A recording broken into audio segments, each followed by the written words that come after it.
提到埃隆·马斯克，你的脑海里浮现的第一个画面是什么呢？是那个高喊着改变世界的现实版钢铁侠，还是睡在破房子里只为节约时间的技术狂人，或者是入职白宫整顿吏治虽败犹荣的革命家？很遗憾，这些都不真实，大部分不利于马斯克的法院诉讼、财务报告都被人为的隐藏了。马斯克就是这个地球上技术最高超的操盘手，他压根儿不是在发明创造，他只是在发明叙事。他宣称那些未来科技和个人抱负实际上都是为了撬动资本、套取补贴而定制的个人人设战略。所以熟悉的剧情在你的手机上不停地重复。埃隆·马斯克来自南非的穷学生，靠着自己手敲代码，一路单挑传统车企，硬刚华尔街，最终变成推动人类文明前进的首富。那么今天我们就来揭秘马斯克的人设，从南非的故事开始，一步一步仔细剖析这个世界上最庞大最精密的精英骗局。各位早上中午半夜起的观众朋友们，大家好，我是五人，感谢你的观看、点赞和关注，你的举手之劳对我非常重要。社会心理学中有一个很经典的现象，当大众对未来感到极度迷茫和焦虑时，他们就会本能地渴望一个救世主。华尔街深谙这个人性的弱点，资本市场也需要一个超级英雄来推高科技股的市盈率。于是各方势力默契地共同塑造了这场神话，以及神话照耀下的一件完美商品。南非小子就是这套博弈论的胜利者，马斯克将人生打造成神话，让自己的名字变成了这件商品。所有伟大的神话都需要一个卑微的开局。马斯克最喜欢在各种访谈里向公众灌输这样一个故事。1989年，他揣着$2000，背着10万美元的沉重学贷，孤身一人来到北美大陆。他虽然穷，但是很有信心，有能力，并且快速获得了第一桶金。你看，美国梦最佳的案例，这是一个绝对符合硅谷审美的寒门逆袭剧本。当我们搜索互联网上各种不起眼的角落时，现实就跟神话大相径庭了。马斯克的父亲埃罗尔·马斯克在种族隔离时期的南非是一个手眼通天的权力掮客和工程承包商。埃罗尔不仅做大宗房地产开发，还涉足了赞比亚的绿宝石贸易。这种在当时充满灰色地带的现金交易，利润那是大的惊人。根据《纽约时报》等媒体的挖掘，埃罗尔曾在一篇采访中描述过那个场面。他们家的现金多的连保险箱都塞不下，铁门关不上，必须要2个人合作，一个人使劲顶住，另一个人才能勉强把锁转开。塞不进的成捆钞票直接揣进马斯克兄弟的口袋，当作零花钱了。在那个种族隔离制摇摇欲坠的年代，特权阶级积累的财富其数量之庞大，远超普通人的想象。马斯克天天挂在嘴边那10万美元的学贷啊，在90年代初的美国确实是一笔不小的数目。这笔钱在当时的德克萨斯州足够买下3栋带私人泳池的独立别墅，但这对于一个出门坐私人飞机、孩子上学开劳斯莱斯的家族来说，仅仅是马斯克父亲卖掉一架2手轻型飞机后的零头。这种刻意将微不足道的负债包装成沉重负担的叙事手法，是资本家打造奋斗人设的惯用伎俩。这里我有了第一个疑问，为什么要刻意掩盖这些财富？马斯克为什么要这么做？在查阅资料中啊，我确实悟了，这其中是最高级的博弈论。马斯克其实很明白啊，一个远道而来带资进组的南非富二代，对于硅谷和美国普通投资者来说是不能被完全信任的。他需要一个穷学生的滤镜来置换大众的好感，用大众的好感换取美国资本的信心。他把家族资本的跨国转移包装成个人才华的绝地爆发。当时的《华尔街日报》曾敏锐地指出，这种白手起家的叙事在硅谷极具市场啊，很多相似的人，比如比尔盖茨，都通过这种路径获取成功，因为它完美契合了美国梦的核心精神。马斯克的第一家公司名为 Zip2， 启动资金压根就不是什么打零工攒下的$2000。根据早年合伙人的记录啊，他父亲埃罗尔直接提供了$2.8万的种子基金。$2.8万在1995年是什么购买力呢？当时的麦当劳巨无霸汉堡只需要大概$2，这笔钱能买14000个汉堡。如果你每天吃3个，足够你风雨无阻的连续吃上近13年啊！当马斯克在 Zip2 办公室睡地板去基督教青年会洗澡的画面被媒体疯狂炒作之时，没人报道他背后有一整个南非精英家族在兜底。这种所谓的破釜沉舟，其实是一场稳赚不赔的低风险游戏。他通过这种精密的切割和粉饰，成功收割了第一波大众的道德红利。这在很大程度上要归功于当时的互联网泡沫时期，媒体对于车库创业者的疯狂追捧。在打造美国梦的人设同时，马斯克还在自己身上加了一层技术伪装。大部分人觉得他是能手搓火箭、手写底层代码的工程师，每一次创业中都是马斯克作为技术核心完成的产品架构。可实际上，在 Zip2 时期，马斯克早期的官方头衔其实是秘书，真正负责运营的是他父亲的朋友格雷格·库里。当真正的专业程序员接手马斯克写的源代码时，反应都是直接懵的。在软件行业里啊，马斯克写的代码被称为毛球，逻辑极度混乱，结构极度臃肿，稍微增加一点访问量就会莫名其妙的崩溃。我们的中国开发人员喜欢称这种叫屎山代码。当时公司的技术团队最后做出的决定是完全瞒着马斯克，把他的代码彻底废弃掉，从零开始把整个系统全部重写。这是福布斯记者后来深入采访 Zip2 早期员工后得到的惊人结果。马斯克对技术的理解更多是一种狂妄，除此之外，他总是试图用商业上的强权去强迫物理定律和软件逻辑低头。X.com 时期，不是现在改名的推特是第一代的 X.com， 专门做在线支付业务的。马斯克在技术上的自负引发了一场大地震。当时在线支付平台对安全性和稳定性的要求极高，马斯克偏执地要求把整个系统框架从非常成熟稳定的 Unix 系统强制搬迁到微软的 Windows NT 上，这在当时被许多业内人士视为极度冒险的举动。当时的首席技术官麦克斯·列夫琴极力反对他知道这会把公司推向系统崩溃的边缘，但马斯克完全听不进去甚至在办公室里和列夫琴发生了激烈的争吵。与此同时， X.com 在与另一家支付公司 Confinity 的竞争中处于完全劣势。Confinity 已经研发出了真正好用的电子邮件支付产品。X.com 虽然有银行的牌照，但技术是一塌糊涂的。最后双方为了不被烧钱大战拖垮，选择了合并。这次合并被连线杂志形容为一场充斥着妥协和无奈的婚姻。合并后马斯克的技术独裁终于让所有人忍无可忍了。2000年9月，马斯克带着新婚妻子登上了飞往悉尼度蜜月的航班，飞机刚起飞，留在帕罗奥图的彼得蒂尔和列夫琴就拿着全员的签名信，直接冲到了风险投资人的办公室。当马斯克的航班在南半球落地时，他收到了董事会正式罢免 CEO 职务的信息。面对这种能力不足导致的惨败，马斯克是怎么处理的呢？他没有去进修计算机科学，而是把精力全部砸在了媒体公关上。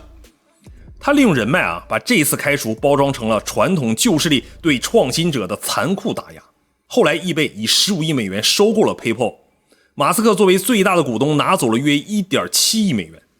外界记住的全是他作为创始人的光辉退场，而选择性遗忘了真正挽救了 PayPal 的是彼得蒂尔和列夫琴。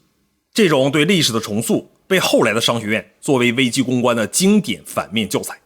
不过经历过 X.com 的问题，马斯克开始在人设上游刃有余，他的商业核心机制在这一刻彻底成型了。因为他发现自己压根儿就不需要发明技术，他只需要用资本买下别人的技术胚胎，然后再贴上自己的标签，用一套宏大叙事把这个胚胎吹成估值巨大的气球，就万事大吉了。这种商业策略最好的例子便是特斯拉了。一直到现在还有无数的粉丝坚信特斯拉是马斯克在车库里一锤一锤的敲出来的，这绝对是商业史上最成功的一次记忆修改工程了。特斯拉真正的奠基人和知识产权拥有者是马丁·艾伯哈德和马克·塔彭宁。2004年，马斯克投资650万美元入局，不过他只是一个 A 轮投资者的身份。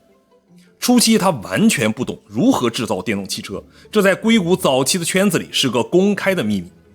650万美元当时不多也不少，按照美国普通家庭的年收入水平，这笔钱足够支付1000个孩子从小学到大学的全部学杂费。但是对于马斯克来说，这也是他投资撒网的收获之一罢了。随着电动车的概念开始发酵，马斯克看到了机会，他开始发挥控制舆论的能力。毕竟特斯拉的初步成功让创始人获得了很高的曝光度，马斯克受不了这些，他利用早期的对赌协议里的条款，疯狂压缩艾伯哈德的管理权限。当时洛杉矶时报的一篇报道曾隐晦地提及了特斯拉内部的权力斗争。2007年，趁着艾伯哈德在外面为跑车的发布会忙得焦头烂额时，马斯克在内部发起了一次突击董事会，直接把真正的创始人踢出了局。随后他动用庞大的法务团队和公关机器，指责艾伯哈德拖延进度、管理混乱。2009年，双方达成了庭外和解，马斯克也花钱买到了一个至关重要的特权，他获准在任何的公开场合合法的自称自己是特斯拉的联合创始人。以前我是不太相信资本可以买到真相的，现在我是信了。马斯克经常在社交网络上扮演自由市场的捍卫者，痛骂政府干预。可是特斯拉在08年遭遇金融危机，账面上的现金只够撑几天的时候，是谁伸出了援手呢？是美国政府通过能源部拨给他 4.65 亿美元的贷款。4.65亿美元是个什么体量呢？当时特斯拉还没有产品量产，每个月要烧掉400万。4.65亿相当于特斯拉可以连续烧110个月。马斯克完全踩着纳税人的钱活了下来，等度过危机之后，转头却继续立着不靠体制、单打独斗的英雄人设，甚至这种自大、极客、带着反叛色彩的光环，成了维持特斯拉极高市盈率的核心春药。如此精巧的自我包装，让他在接下的几年里彻底成了华尔街的宠儿。如果说篡改历史只是商业手段，那么马斯克后来抛出的一系列工程大饼，就有点无视物理规则，用噱头挑战认知底线的意思。马上的很多项目你打眼一看就觉得不靠谱，很多科普博主对他的项目做过硬核的工程拆解，结果基本都是不可能实现，完全都是在空喊。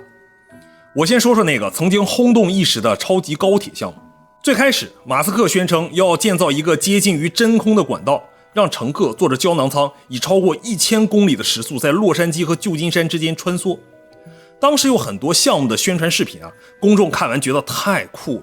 可是经过好事的工程师一算账，发现这就是天方夜谭。首先是真空体积的问题，要在一个长达数百公里的管道内抽空空气制造真空，需要极度庞大的能量。抽出这么大体积的空气，相当于让1万台工业级抽气机连续工作整整3个月，中途还不能有任何的泄漏。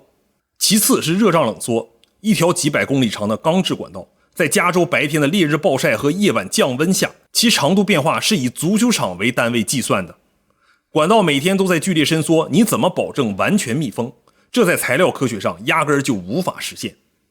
最致命的是安全问题，在时速上千公里的真空中，如果管道出现哪怕一条几毫米的裂缝，外界的空气就会以超音速疯狂涌入管道，形成一道肉眼看不见的空气墙。1000公里时速撞上这堵空气墙的乘客舱，瞬间就会被压成一团废铁。马斯克难道真的不懂这些基础物理学吗？他也许懂。那他为什么要大张旗鼓地发布白皮书呢？多年后他的传记记者给出了答案发布超级高铁项目的唯一目的，就是为了搅黄当时加州政府正在规划的高速铁路项目。因为一旦高铁建成，人们就会减少购买汽车。他用一个完全不可能实现的科幻 PPT 成功拖延了公共交通的建设，保住了特斯拉的潜在市场。这种商业策略被经济学人批评为用虚假的创新扼杀真实的公共进步。后来马斯克确实修了一段隧道，用来展示所谓的可能性。只可惜这种给汽车安装助力轮的轨道设计，如何规避轮胎单点摩擦对用户造成的损失呢？当然这一切马斯克不在乎，因为醉翁之意不在酒嘛。我们再来分析一下他承诺的点对点火箭运输，号称用 Starship 火箭把人从纽约送到上海只需要39分钟。这也是一个包装在特效视频里的谎言。火箭发射产生的声学创伤是极其恐怖的，重型火箭升空时的噪音足以在几里外震碎玻璃，甚至导致人体内脏破裂。你根本不可能在任何人口密集的大城市附近建造太空港的。更别提给这种几百吨庞然大物加注高度易燃的液体甲烷燃料，本身这就是一个巨大的移动炸弹。那么在马斯克这里，为什么反制的工程承诺会层出不穷呢？这里就要提到他在华尔街屡试不爽的预言机策略了。 That's my prediction for where things end up. What kind of time frame are we talking about here? I don't know. It's probably 每当特斯拉的财报难看或者产能出现瓶颈，马斯克就会准时抛下一个更大更不可思议的科技大饼，用新的高频噪音去掩盖旧承诺无法达成的事实，也能转移大众的视线，继续维持他钢铁侠的人设。2017年喊着2019年量产电动卡车，结果到了2026年还在难产。2019年发布的 Cybertruck 交付期一拖再拖，甚至那个每年都在说的明年实现全自动驾驶 FSD， 现在依然是一个需要人类随时接管的 L2 级别的辅助驾驶。这种不断的画饼和跳票，让彭博商业周刊在2026年的一篇社论中直言，马斯克的信誉正在经历严峻的考验。这就是一场基于时间差的融资游戏，只要看客们的注意力还在不断被拉扯，只要普通人还在吃他这一套，还在为他的 PPT 买单，这根维系着他庞大帝国的资金链就不会断裂。既然资金链条需要不断延伸，我们就来看一下这个链条是怎么一路铺开的。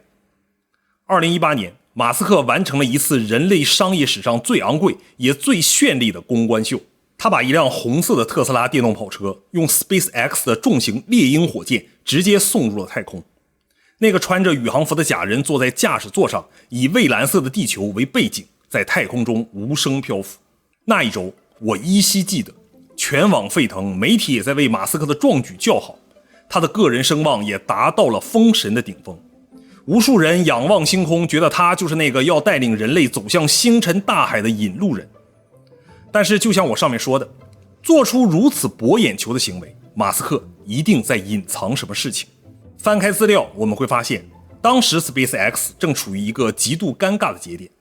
重型猎鹰火箭因为研发周期拖延太久，早就流失了大量商业发射订单。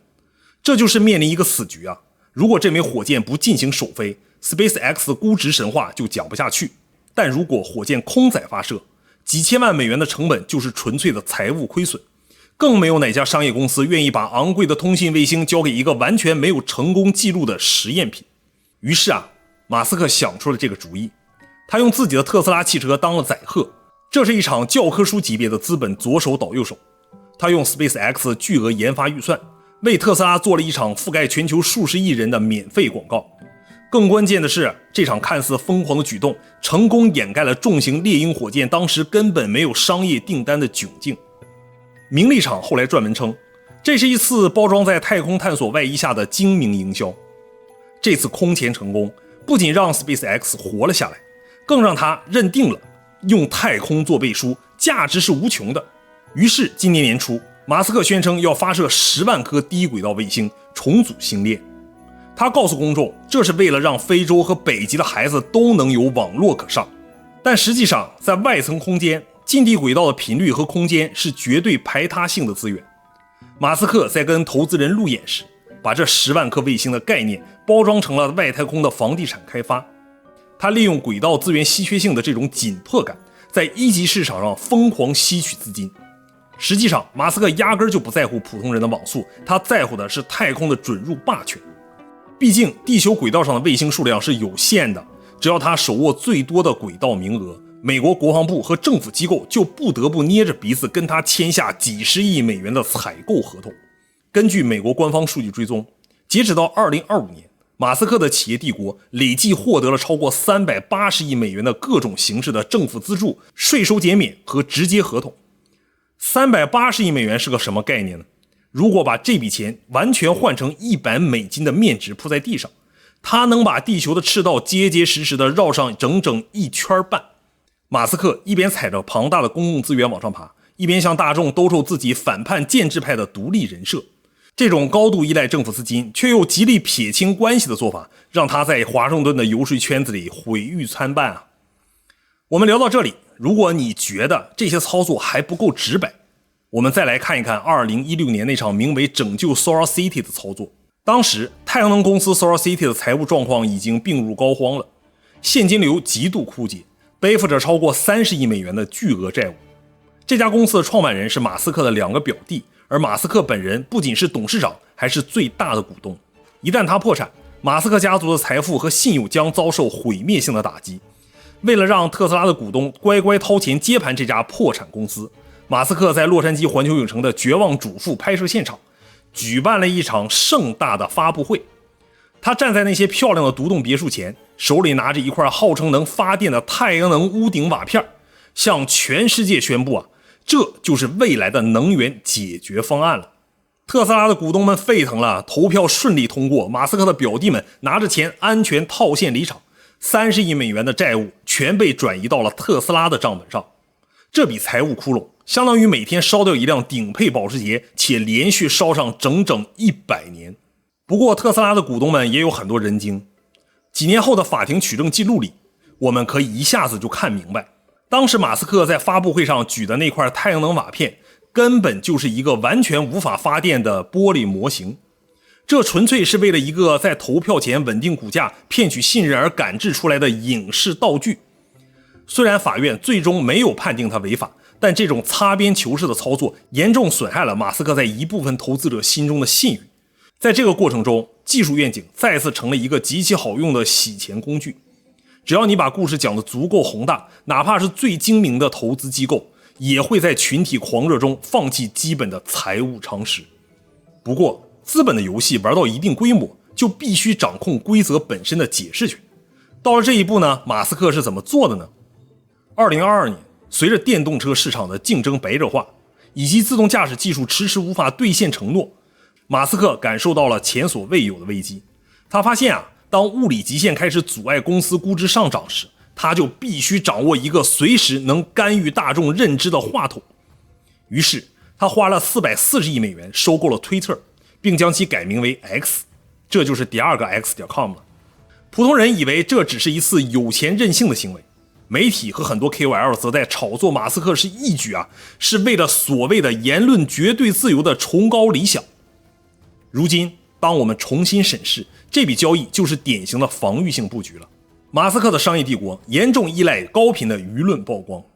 无论是通过发几篇推文就能让某种加密货币暴涨暴跌，还是通过渲染一些夸张的工程目标来掩盖财报瑕疵，他都需要一个完全不受外界制约的扩音筒。收购 Twitter 就等于买下了一座属于自己的数字城堡，在这里他可以随意更改推荐算法，让自己的言论获得最高的曝光权重。他可以封禁那些追踪他私人飞机的账号，他可以把那些质疑他自动驾驶安全性的报道限流。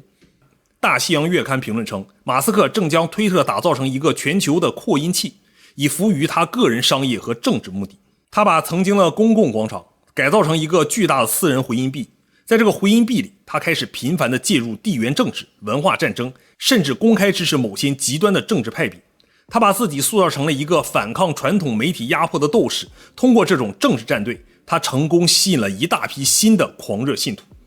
这些信徒不再关心特斯拉的刹车是不是有问题，也不关心星舰到底炸了几次，他们只在乎马斯克是不是站在了他们所认同的正确的阵营里。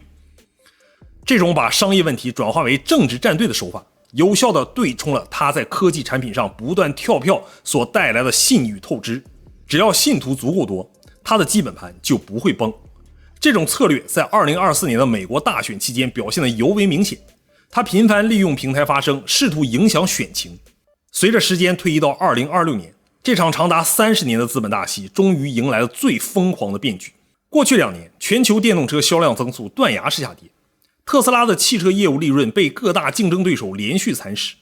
为了维持住那随时可能崩塌的万亿市值，马斯克再次施展了他的终极才技。他抓住了当时最热门的概念——人工智能。马斯克火速成立了私人公司 XAI， 他的策略依然是熟悉的配方，制造恐慌，然后提供解药。他不断地向公众灌输失控的 AI 会让人类灭绝的恐惧感，随后暗示只有他自己能够打造出安全的超级大模型。更离谱的操作在公司内部上演，他公开在社交媒体上对特斯拉的董事会喊话，要求获得公司 25% 以上的投票控制权。他赤裸裸的威胁如果得不到这些控制权，他就不愿意在特斯拉内部开发任何 AI 和机器人产品，而是要把这些项目全部转移到自己的私人公司去。这种行为被《金融时报》指责为对公司治理的公然藐视。紧接着，在2026年年初，他强行推动特斯拉向 xAI 注资20亿美元。仅仅几周之后呢，马斯克完成了他酝酿已久的终极计划，将他名下私人公司 xAI 强行并入了 SpaceX 的资产负债表，制造了一个号称估值高达 1.25 万亿美元的超级缝合怪 X 控股。在这个缝合怪成立半个月之后，马斯克在社交媒体上直接玩现实，他承认了 xAI 的底层逻辑第一遍时候就建错了，现在必须推倒重来。那些刚刚掏了20亿美元的特斯拉股东们猛然发现自己被骗了，就相当于自己去主动买烂尾楼。而那些 SpaceX 合并案中被稀释了股权的投资者，也稀里糊涂的为了一家随时可能烧光现金的 AI 公司背上了巨额债务。这种视股东利益为儿戏的做法也引起了华尔街的强烈不满。那么这些钱到哪儿去了呢？资金在不同的空壳之间来回穿梭，用 SpaceX 的火箭光环去掩盖 xAI 的技术停滞，用 xAI 的虚高估值去撑起特斯拉疲软的股价。每一次流转都会产生巨大的摩擦成本和估值泡沫，而马斯克本人则在这个过程中通过精密设计的股权架构稳定地获取了最大份额的利益。他极其精准地拿捏了人性的弱点，他知道大众在面对枯燥的平庸生活时，内心极度渴望一个能带来奇迹的超级英雄。他也知道在面对技术的巨大不确定性时，人们会有多恐慌被时代抛弃。科技、工程、星辰大海，这些闪耀着人类理性和勇气的词汇，在他手里全部沦为了冰冷的敛财工具。我们回顾这30年的时间轴，从南非那个塞满钞票的保险箱，到硅谷那个连自己代码都写不清楚的粗糙起步，从通过排挤创始人夺取特斯拉的控制权，再到用一枚发射汽车的火箭掩盖商业危机的公关神话，马斯克是一个极致的实用主义者。他深知在这个信息过载的时代，权力的本质就是对未来的定义权。他通过定义什么是环保，什么是太空探索的唯一路径，甚至定义什么是言论自由，来打造自己的人设帝国。我马斯克就是人类众多光辉的化身。如果你也掌握了这种定义权，你就不需要去迎合市场，因为你本身就是市场情绪的暴君。不管政府资本还是被欺骗的民众，都会深信不疑地交出自己的资源，任你摆布。我做这期视频的目的，只是想告诉各位，不要迷信于任何资本家的人设，不要被他的表象所迷惑。如今越来越多的人开始清醒了，那个口口声声说带着全人类移民火星的马斯克，他的星际飞船上真的留着你的座位吗？从头到尾，那些相信马斯克梦想的人，只不过是他用来推动资本齿轮运转的一滴微不足道的燃油罢了。在这场旷日持久的商业博弈中，马斯克毫无疑问地赢得了惊人的财富，但他留给这个世界的是一个被严重透支信任的科技荒原。最后，我想向屏幕前的大家提问一个问题：如果马斯克所有的人类之光项目最终证明只是一场精心设计的提款计划，那么在下一个先知出现时，我们还会选择盲目相信吗？好了，本期视频差不多就到这里了，感谢各位的收看，你的点赞、留言和关注是我更新的动力。我是五人，我们下期再见。